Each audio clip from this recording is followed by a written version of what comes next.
Good afternoon, everyone. I'm gonna take a couple of seconds while I share my screen and do a quick intro.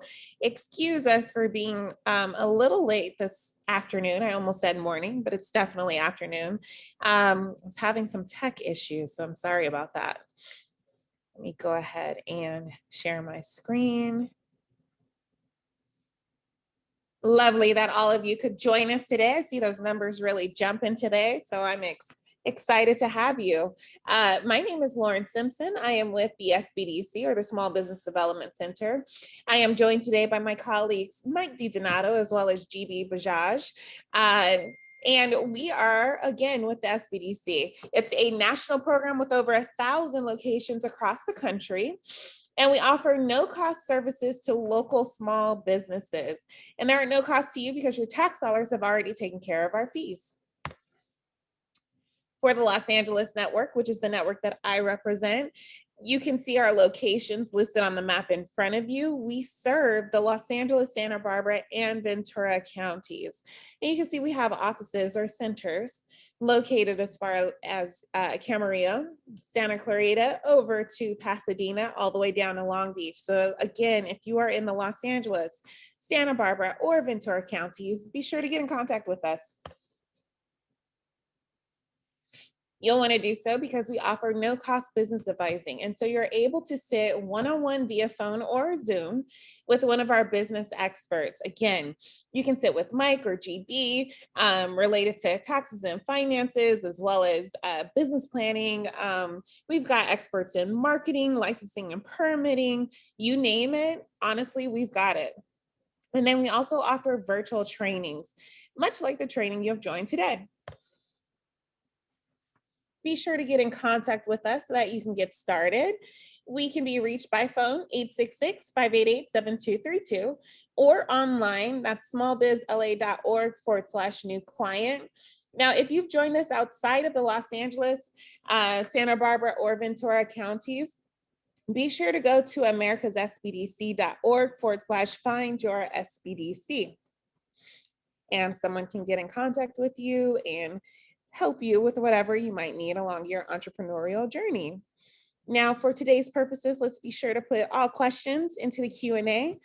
Again, questions into the Q&A, and let's make sure that they stay on topic, please. I think Mike and GB would really appreciate that. Yes, yes.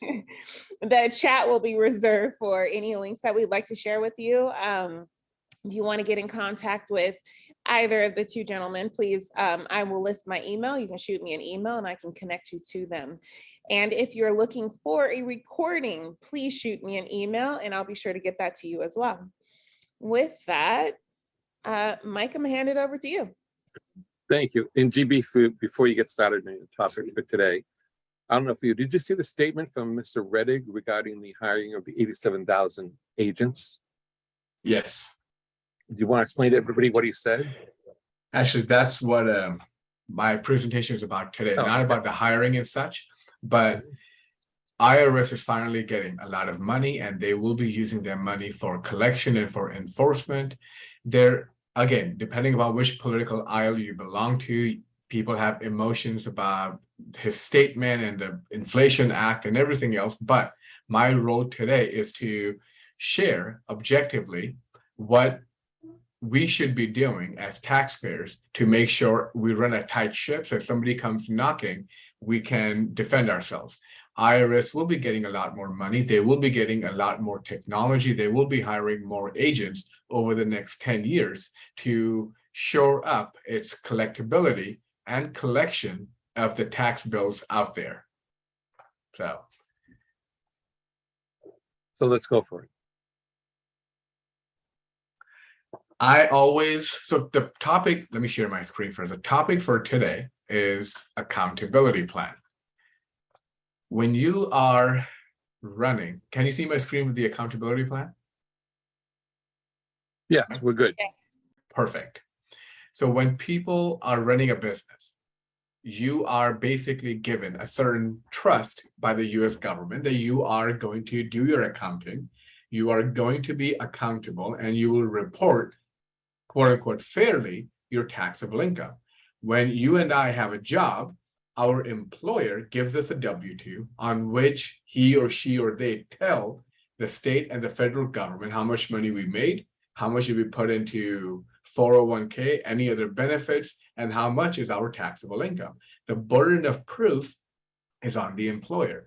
When we run a business, there may or may not be a tax form to substantiate our income and or our expenses. So this is where the accountability comes in. And this is why there's stipulations of issuing K-1s.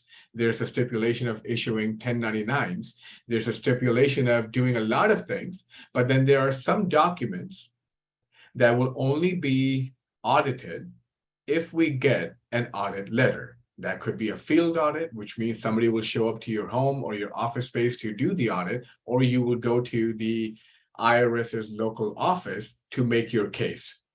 I always tell my clients, in the court of law, the general assumption is you are innocent until the state or somebody else proves you're guilty. In the tax world, if you get an audit letter, chances are the state or the federal government has already assumed you are guilty, and then they ask you to provide proof for your innocence. So accountability plan allows you to stay accountable to yourself and to others. Under the Inflation Reduction Act, IRS is going to receive billions of dollars over the next 10 years to shore up its enforcement. Over the last couple of years, we have been, quote unquote, very lucky that IRS has been overwhelmed. The state government has been overwhelmed. So they have been letting a lot of things slide. But now, along with that, I always say, quote unquote, lucky, because anything that we used to get done at the IRS in a matter of hours is taking weeks and months. And in the meantime, one department doesn't know what the other is doing. So now that the IRS is getting more money, a good chunk of that money will go towards customer service. So whether you call the IRS or I call the IRS, each one of us in our own respective roles will have a better experience, but they will also have more money to come audit you and to turn over the stones and make sure that you are accountable to whatever you're reporting on the tax return. So however you may feel about it, it's time to shore up our own accountability plan. So what is an accountability plan? It is basically allowing you to be accountable to the entity that you have created. The moment you and I create an LLC or a corporation or a partnership, we are creating a separate taxpayer from us. If you and I work as a sole proprietor or as an independent contractor, somebody will give us the money and we will report all of that income and the expenses and the taxable income on our personal tax return in the form of a Schedule C. But the moment we create a separate entity, that entity will file its own tax return, report its own income and expenses, and then it will report what is our portion of that taxable income in the form of a W-2, reasonable compensation for an S-Corp owner, in the form of a K-1, pass-through income from a partnership or an LLC or an S-Corp, or it could be 1099 miscellaneous, anything else that may come along the way. Here's the example I use with my clients. Imagine that you did not own your own business.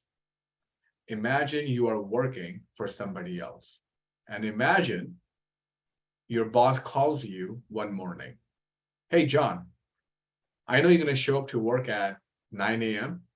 Would you do me a favor?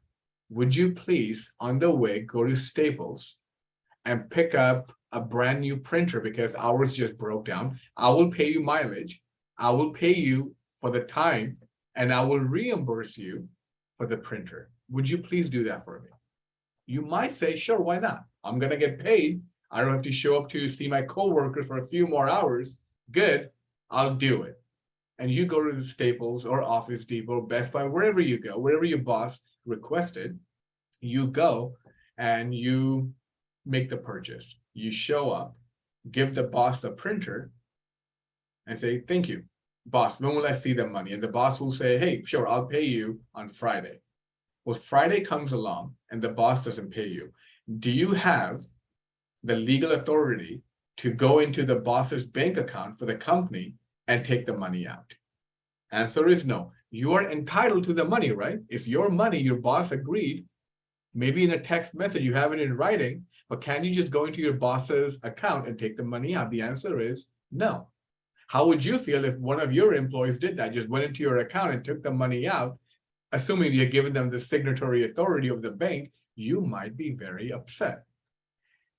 You may expect, and you may be expected to take the receipt, fill out a reimbursement form, attach a receipt to it, and put on there your boss's intention that on this date, I went to Staples or Best Buy and I bought this printer for this amount per your request, and here is the receipt. I told you the printer was 300, it was 300. Because how else the boss would know was the printer 250 or 300 or 3000?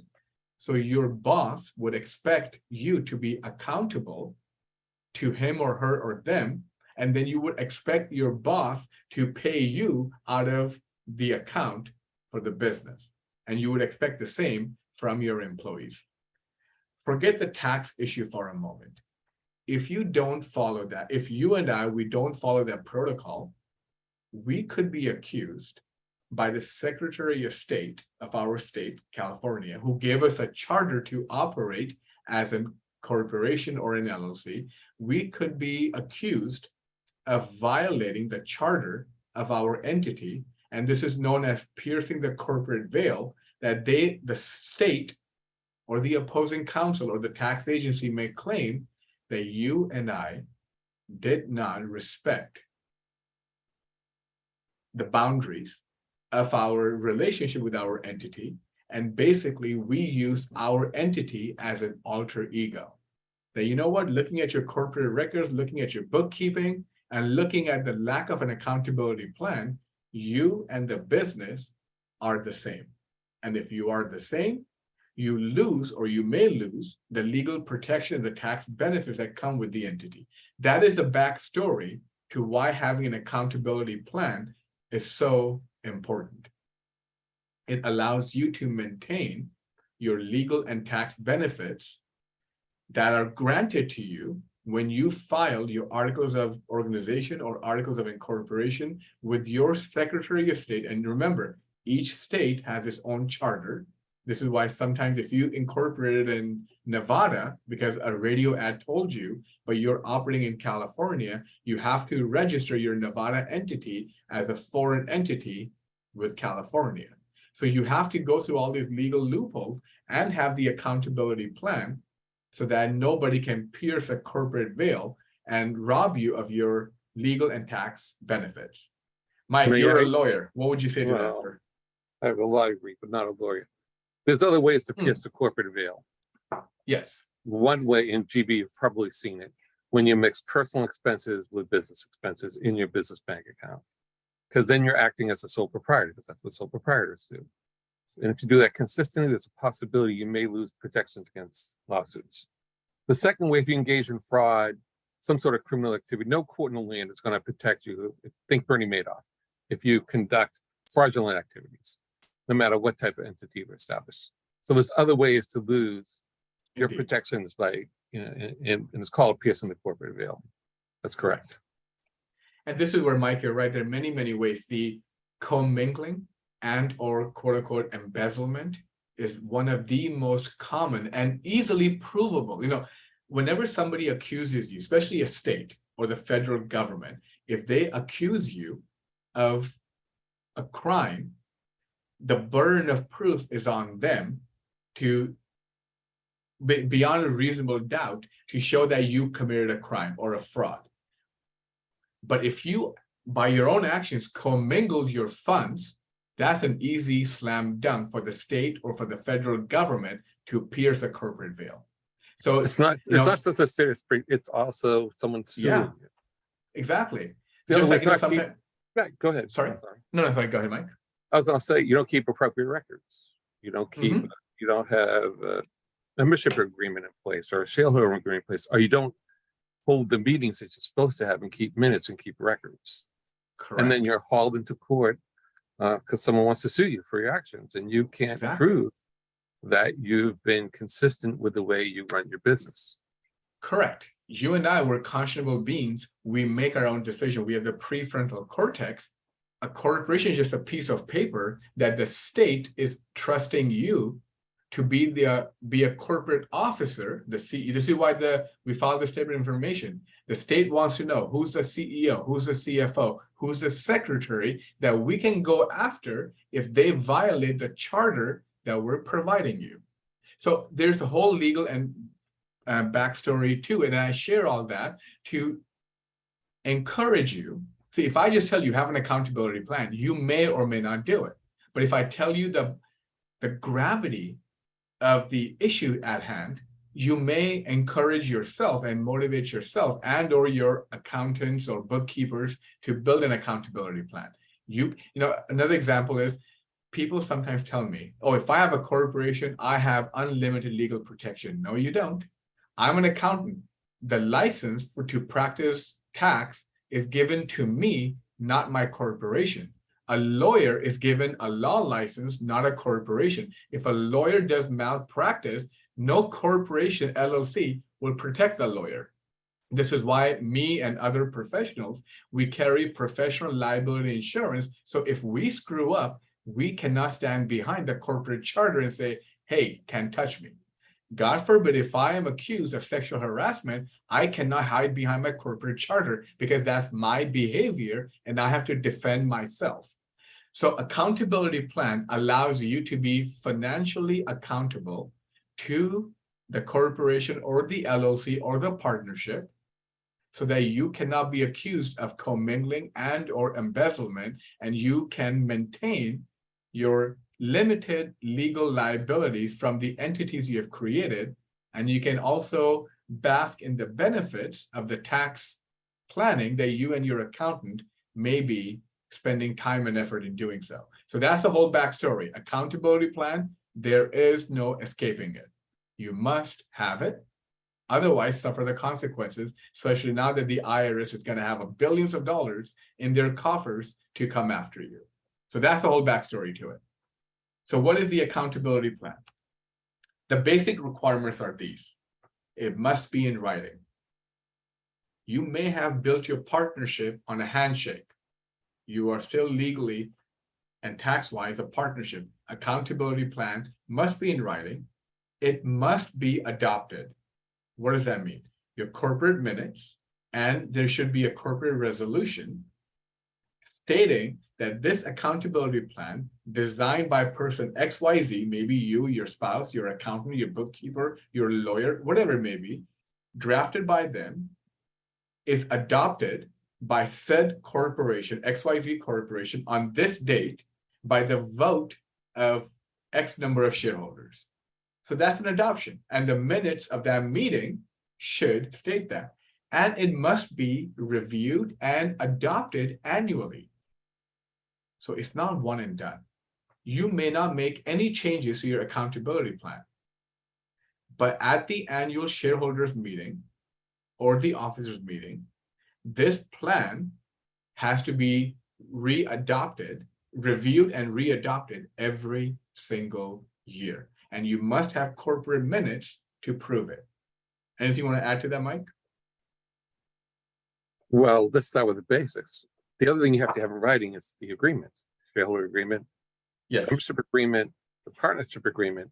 And too often what I see is people have formed LLCs because it's easy to do, but they haven't bothered to get a proper membership agreement. Yeah, correct. And this is where if you're ever sued, God forbid, a lawyer will subpoena you to present all of these agreements. If you're ever audited, you will be required by the auditing agency to provide all of these documents. And here's the thing. I mean, if you're just a company of one, yeah, me, myself, and I had a meeting and we all agree. Assuming you don't have multiple personality disorder, right? So, you don't want to show up. I always tell my clients, if you get audited, you don't want to show up. If you're being sued, if you have a competent attorney, you want them to deal with this stuff. You're paying them to deal with this stuff while you are living your life. Because if you get sued or audited, You still got to show up. You still have to run a business. So your lawyer, your auditor, your accountant need these documents to protect you. Lack of these documents will bury you, or you'll be scrambling at the last minute to create documents with a previous date, which again, hard to prove, but in essence, it is fraudulent document creation. That you're backdating a document. You make your LLC today or your corporation today, you need to have the initial meeting to do all these adoptions and then have a regular annual meeting minimum. This is what I always tell my clients. The annual meeting is the bare minimum. You should and could and may have quarterly meetings or monthly meetings, depending upon how fast your business is growing or changing, because you are accountable to your entity. So must be reviewed annually and adopted annually is a key point there, not one and done. What are the basic attributes of an accountability plan? Whatever money you spend or your business spends, it has to be reasonable. What does that mean? If I get a client who pays me $1,000 in revenue, I do some work for them. Can I give them $1,000 gift? I can. Can I deduct it? Maybe. Because if I get audited, well, buddy, why did you make 1,000, spend 1,000 on the client? You would have been just in the same position if you had not done the business. Well, I gave them $1,000 gift because they referred maybe 20 other clients to me. Oh, that makes sense. That's reasonable. If somebody is worth $100,000 to me, and if I give them $1,000 gift every year, is that reasonable? Yeah, it's reasonable. So here's what I tell my clients. We don't have to be reasonable. We have to be reasonable, but we don't have to explain our reasonableness on a tax return. But if we get audited, the amount that we put on the accountability plan to be reimbursed or to be done, it has to be reasonable. Also, the date and the time frame has to be reasonable. That, for example, if I am going to travel to Hawaii, and if I'm going to be in Hawaii for 7 days, and I happen to do business in Hawaii for 1 day, can I deduct my air travel? Yes, it's reasonable, because whether I'm in Hawaii for a day or a week, it doesn't matter. It's an airfare. IRS allows for that. If I'm in Hawaii for 7 days and I have a hotel for 7 days, can I deduct my hotel for 7 days? Nope, because reasonable time frame or date suggest out of the 7 days, I did business only for 1 day. The other 6 days, I was on vacation. So the time frame and the date has to be reasonable. Now, it is different, the destination. It is different if I am doing my trip, my business trip in this example, if I'm doing it domestically or internationally. Because remember, 7 days in Hawaii, 100% of the airfare is deductible, everything else being equal. If I'm going to London and I decide I'm going to hold my annual shareholder meeting in London, can I deduct my entire airfare? No, because I had my shareholder meeting for 1 day out of 7. I can only deduct 1/7 of my airfare. So the destination makes it different. Now, here's the other thing, and this is a key, crucial audit attribute: business purpose. GB, if I get audited, God forbid, hey GB, why did you see a business need or a business purpose to hold your annual shareholder meetings in London? You could have gone to the local residence inn or even in the conference room in your office building to hold that meeting. It's you, especially if I'm the only shareholder. I'm not, but if I'm the only shareholder, GB, why did you yourself and you had to go to London to do that? Now, if I have a business partner in London, okay, it's reasonable. He couldn't travel. COVID restriction, health issues, or just because we have an agreement, 1 year in California, 1 year in London, we alternate. Okay, it's deductible. So a lot of times people just say, well, if I just go, I can just have my shareholders meeting in Jamaica. Why? What's their business reason?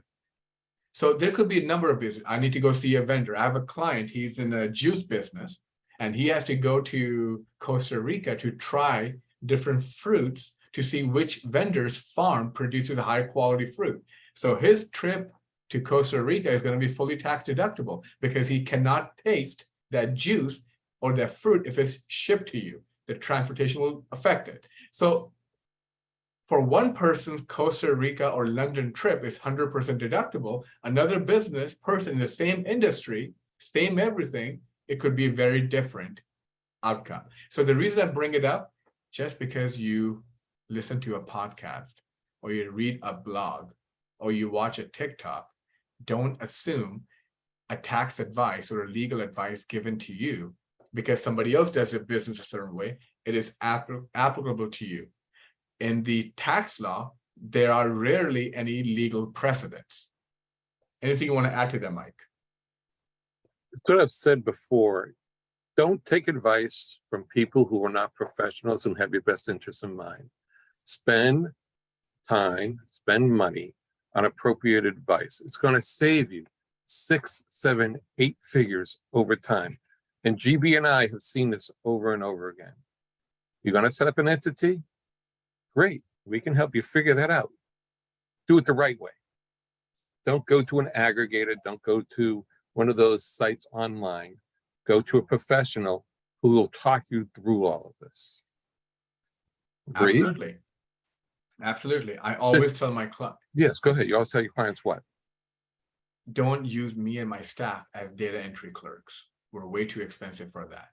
You know, if you need to know what is your standard deduction, do you need to call your accountant and pay an hourly rate to check it? No, you can go to Google and say, what is the standard deduction? Boom, done, right? So this is where you have to be a good fiduciary of your business to know what can I search on my own and where do I need an opinion? This is why lawyers, accountants, doctors are notorious for saying it depends. It would be an unsafe practice for you to go into your father or mother or some other family or friend's medicine cabinet and start taking their prescription pills just because you have similar symptoms and you self-diagnose yourself on WebMD. There are good doctors and bad doctors, but you got a problem. If you just have a headache for a day or two, yeah, pop a Tylenol. But even the Tylenol said, if your symptoms don't improve for 3 days, seek professional help. Don't just keep on popping Tylenols and Advil. There could be I have lost friends and family who thought it was just something small, and we lost them with the regret that, man, we should have intervened and taken them to a doctor early on. So Right. We're not trying to scare you. No, We're asking you it's not about scaring. Follow proper procedure. Don't just fill out a form. Yeah, Anyone can fill out a form. correct. That's not the most important thing you can do. It's not. What Yeah. GB is talking about, what I'm talking about, is the most important thing you do. Write a plan, seek appropriate help. Yes. If you want to deduct wine as a business expense, maybe we can, maybe we can't. It depends upon what barrel of wine are you opening, for whom, and why was wine important for that business meeting. Same barrel of wine may or may not be deductible. Just because your friends do it doesn't mean you should do it. You're not running the same business as your friends. So my advice, my suggestion, my request is to use your prefrontal cortex to decide, when should I ask for help? Let's move on. Anything you want to add to that, Mike, or are you good?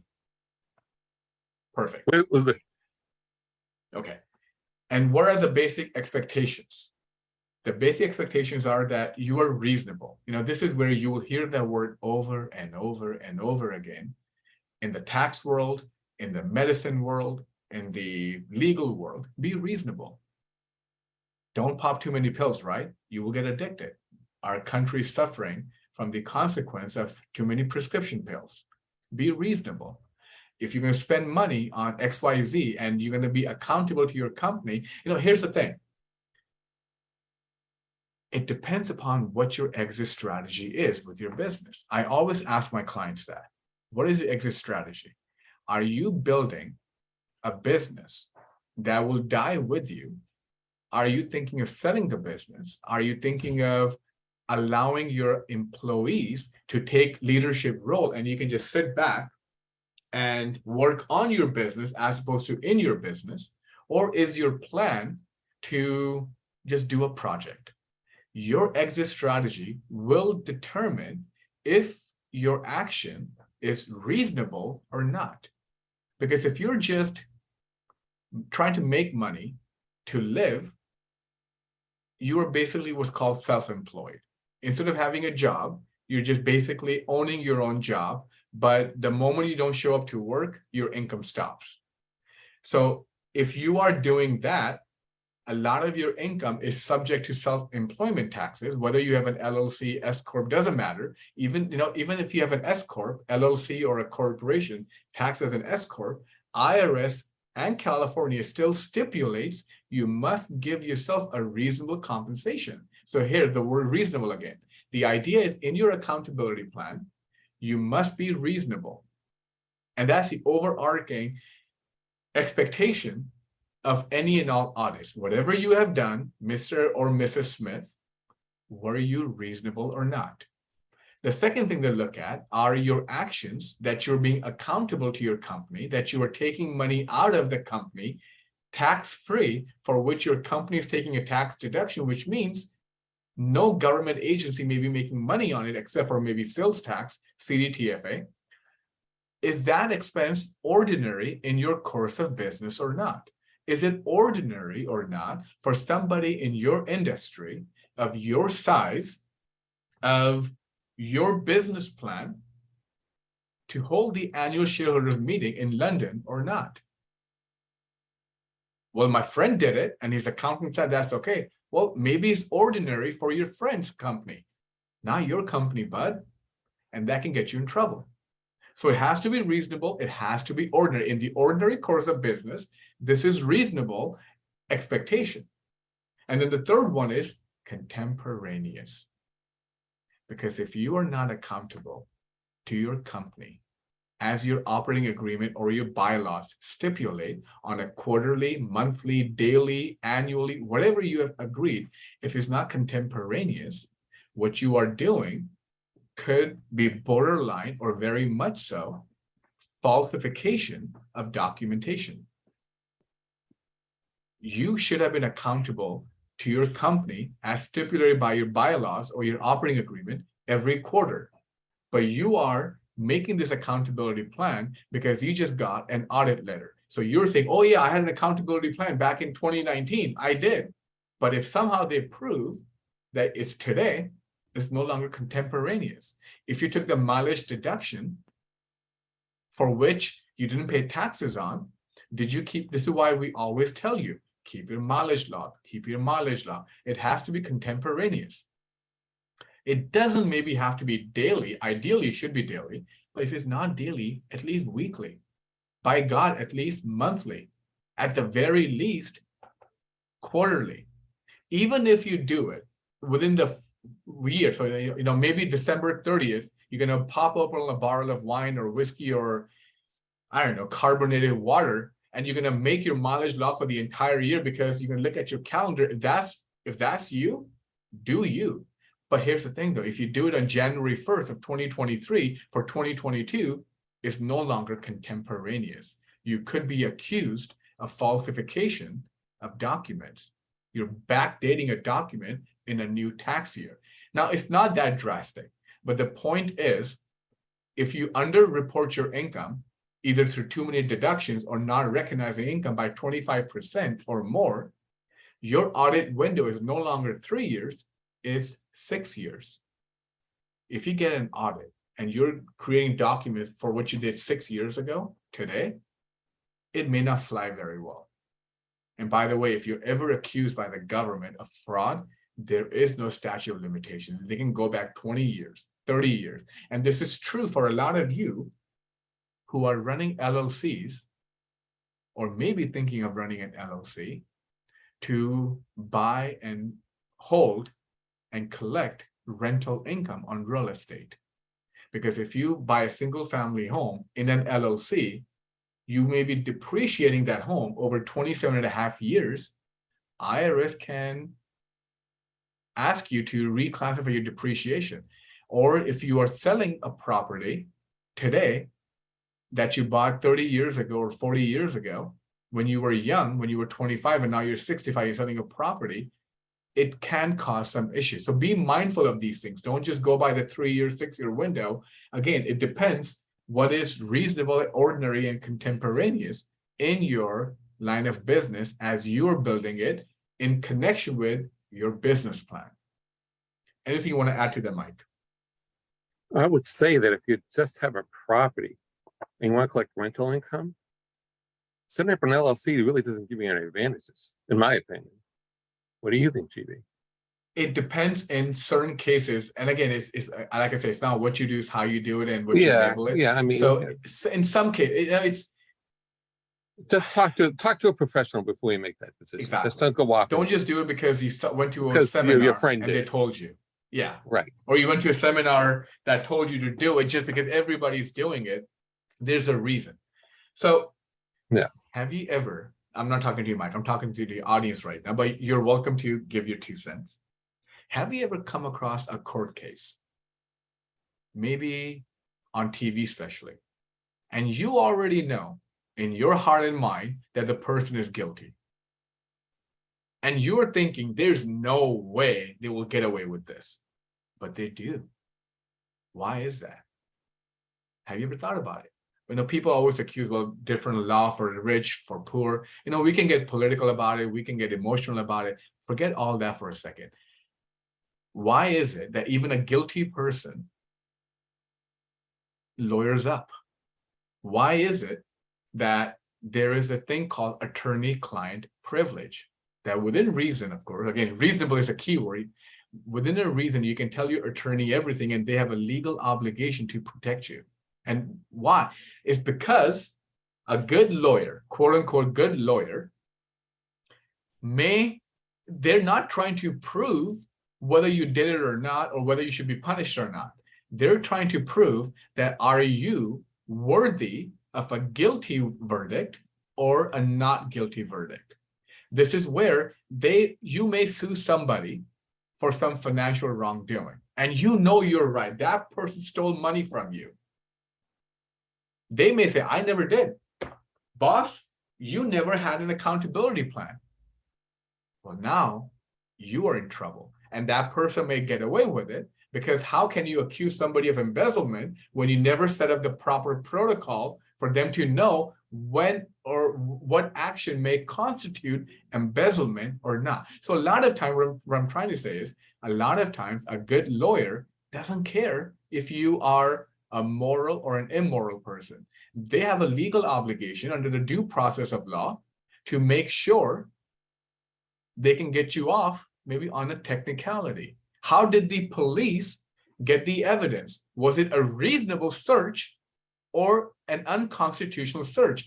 They may have all the evidence of police, but they got it through an unreasonable search without a warrant. Guess what? You're gonna walk. Doesn't matter you're wrong or right. So all of these expectations of the accountability plan, this is why the rich can get away without paying taxes, because they check the right boxes, because they paid somebody big money to check all the boxes while they're out there making millions and billions. What do you say, Mike? I think you should be a lawyer in addition to a CPA. And you probably heard that before. But in addition to that, we should probably have a workshop on proper controls. You know, sorry, basic on proper. what? We should probably do a workshop on basic proper controls, which is Right. what you're leading to here. What's reasonable, what's ordinary, what's contemporaneous, all Absolutely. leading to the development of proper controls and procedures. This is why all mid-sized to large companies have a special job title for a person called the controller. I'm sure many of you come across that, controller. Now at your company, the controller may be you, because you're a company of one, or maybe your spouse, or your kid, or your friend, or your mom, somebody. But somebody has to institute, monitor, adapt, and enforce the control. This is why we have law and order. your company must have its own financial law and order. So if IRS or FTB or EDD or CDTF or any of the other alphabet soup come knocking and they say, you're guilty, you're wrong, you're tax cheat, how do you say, no, I'm not? And here's the proof why. Thank you. Have a nice day. Leave me alone. So thank you. Control is key. Documentation is key, and somebody has to do it. These are the biggest audit risk. As we see that the IRS is getting a lot of money, a lot of people having a lot of political and emotional opinions about it, these are some of the biggest audit risks that you should protect yourself against. Number one, mileage is one of the most lucrative deductions for any small to mid-sized business. And this is why year after year, it is number one audited item, especially if you're a Schedule C or an LLC disregarded for tax purposes, but even other entities. Number two, travel. People love to travel and they love to have Uncle Sam subsidize it. What's the business purpose, bud? Prove it to me you needed to travel. Meals. Now, this is especially true for last year and this year because of the COVID, meals became 100% deductible. Was that meal reasonable?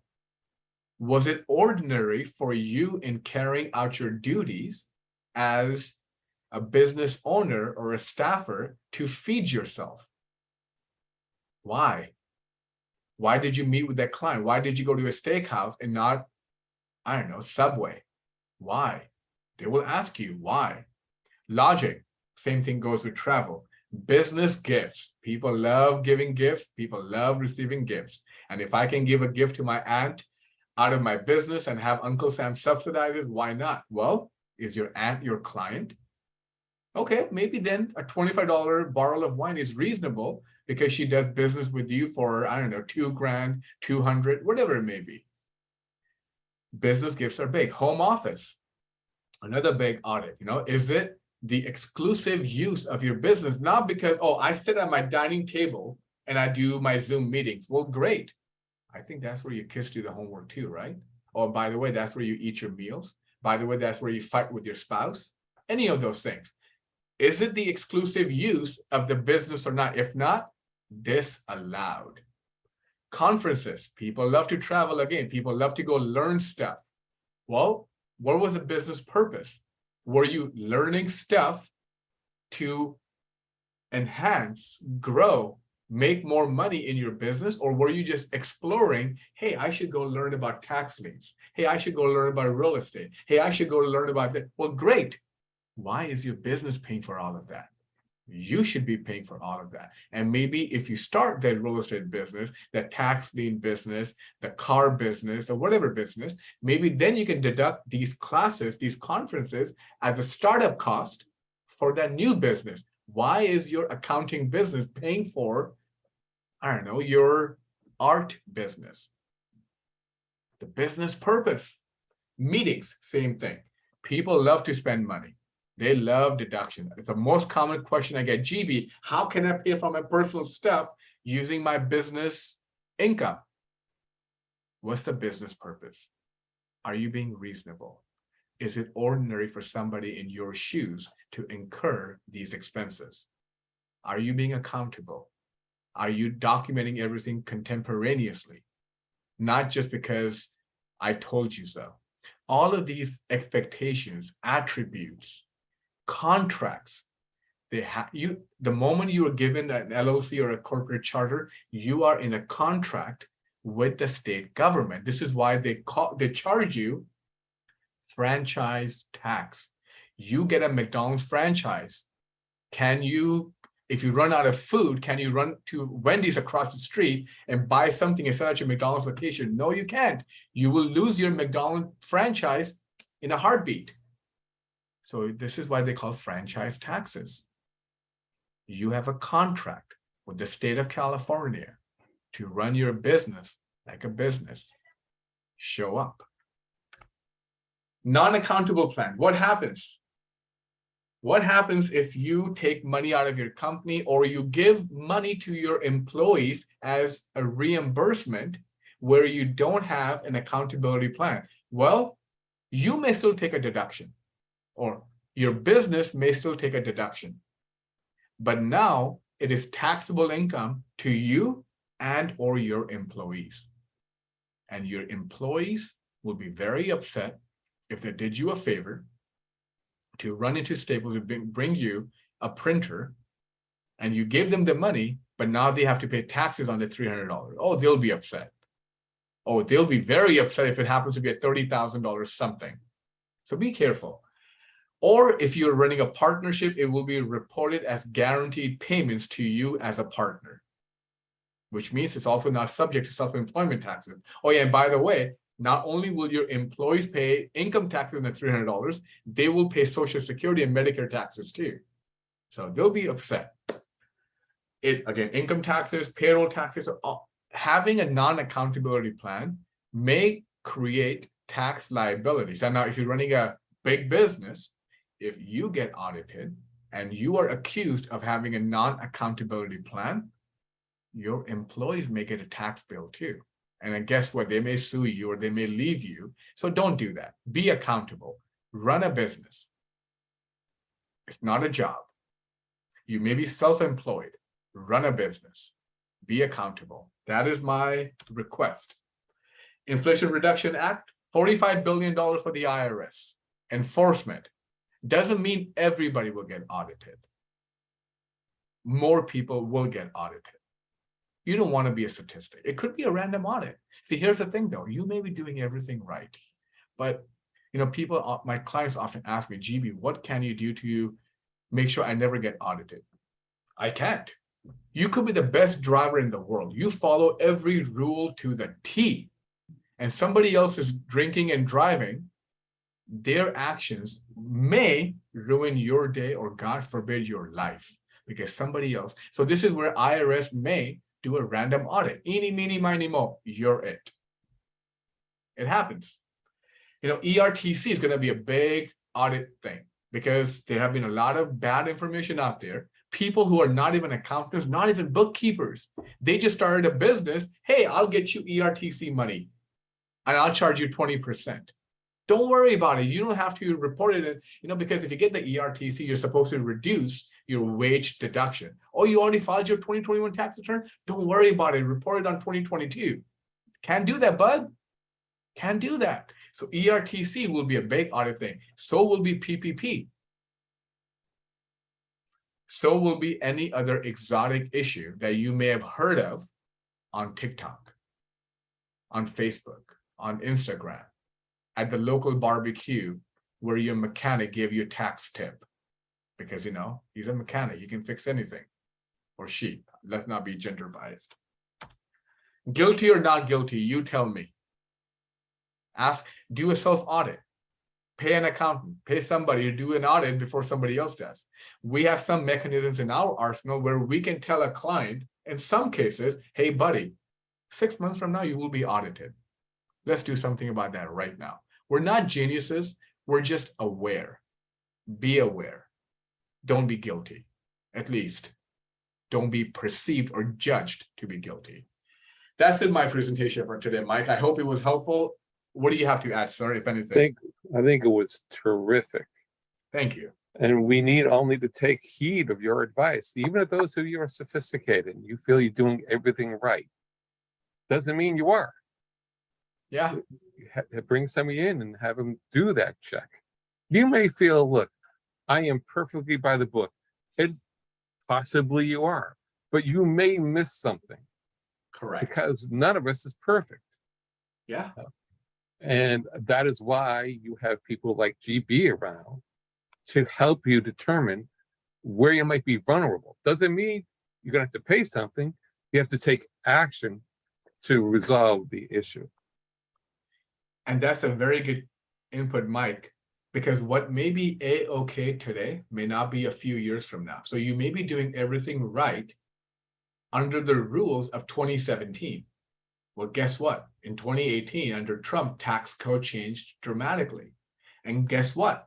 It will change again, depending upon who controls the Congress come the midterm elections this year. because a lot of the Trump tax code changes that were taking place under TCJA, many of those provisions are expiring. So it's up to the Congress to see which provisions which will be extended and which will be allowed to expire. So things will change again next year.